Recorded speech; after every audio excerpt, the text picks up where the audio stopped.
Think you know everything about separation of powers in organizations? Today we're putting that to the test. This is a 10-question fact or fiction challenge. I'll give you a statement. You decide, is it fact or fiction? Keep track of your score. No Googling. And some of these surprise even experienced professionals. Let's begin.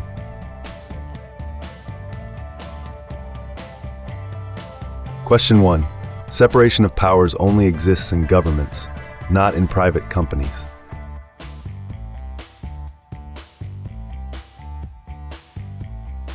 The answer is fiction.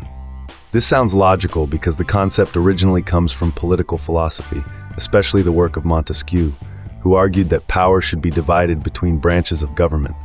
But the same principle is critical inside organizations.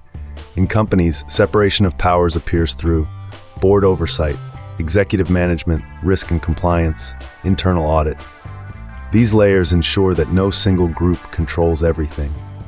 Without this structure, decision-making becomes vulnerable to bias, fraud, and poor oversight. Question 2. In well-governed organizations, the person approving a financial transaction should not be the same person recording it.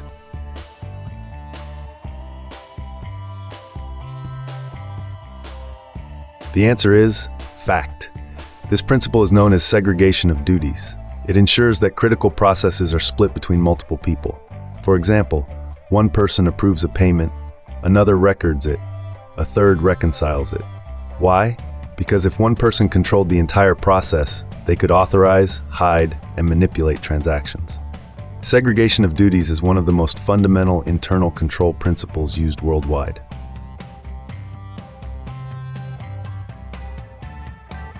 Question 3. A company can still maintain separation of powers even if the CEO is also the chair of the board.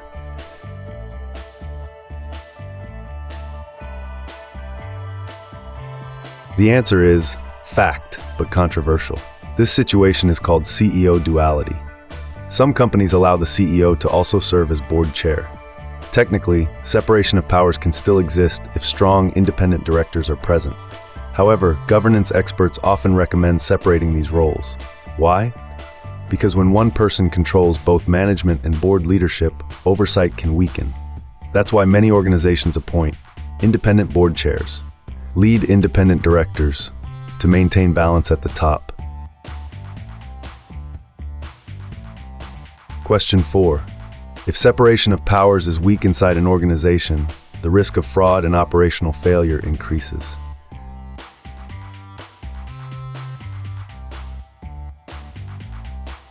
The answer is fact. Many famous corporate scandals occurred because too much authority was concentrated in a few individuals. Examples include Enron, WorldCom, Barings Bank.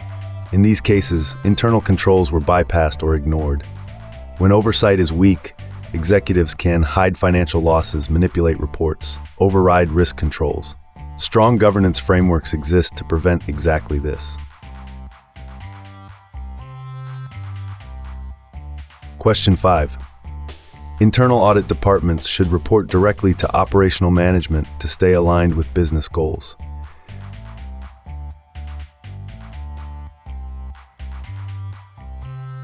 The answer is fiction. This is a common misconception. Internal audit must remain independent. Best practice governance frameworks require internal audit to report to the board of directors or the audit committee. If internal audit reported directly to operational managers, it could be pressured to avoid investigating sensitive issues. Independence allows auditors to challenge management decisions objectively. You're halfway through. How many have you gotten right so far? If you're at 5 out of 5, impressive. Most people miss at least 2 by this point. Let's see how you finish.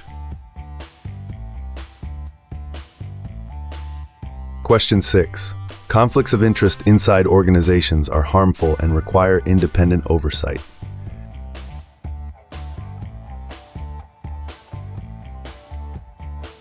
The answer is fact. A conflict of interest occurs when someone's personal interests interfere with their professional responsibilities.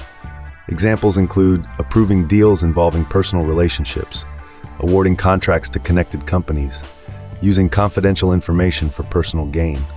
To manage these risks, organizations implement disclosure requirements, compliance monitoring, independent oversight. Without these safeguards, trust in leadership quickly collapses. Question 7. Separation of powers helps protect organizations from financial and operational risks.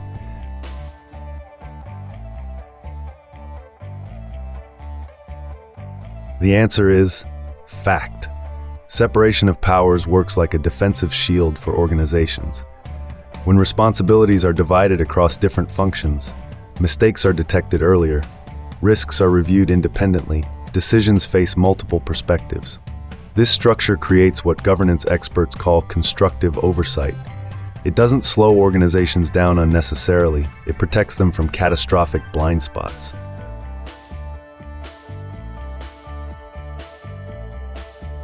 Question 8. Concentrating power in one person often leads to self-serving decisions.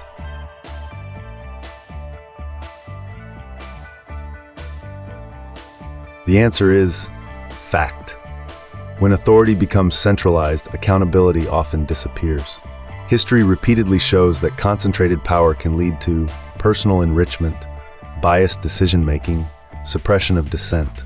Governance frameworks exist to prevent king-style leadership structures where one individual controls everything. Instead, oversight bodies ensure decisions serve the organization, not individuals. Question 9. Internal audit independence can be compromised if managers pressure auditors.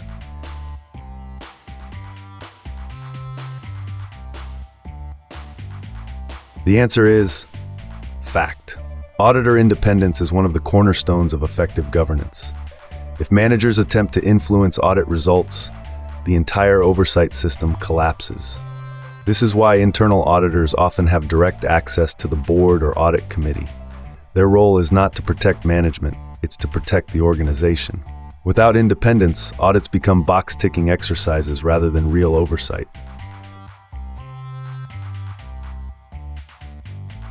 This is the final question, and it surprises many professionals.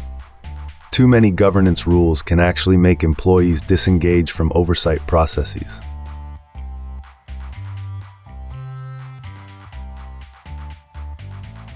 The answer is fact. While governance is essential, excessive bureaucracy can backfire. When organizations create too many rules, employees stop understanding the purpose, compliance becomes mechanical, people disengage from the process. Good governance is about balance. The goal is not maximum control, it's effective oversight with practical implementation. The best governance frameworks are clear, focused, and meaningful.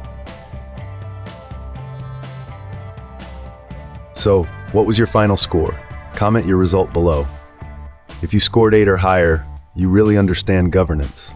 If not, now you know more than before. Like and subscribe for next week's challenge, because governance isn't about assumptions, it's about accountability, oversight, and proof.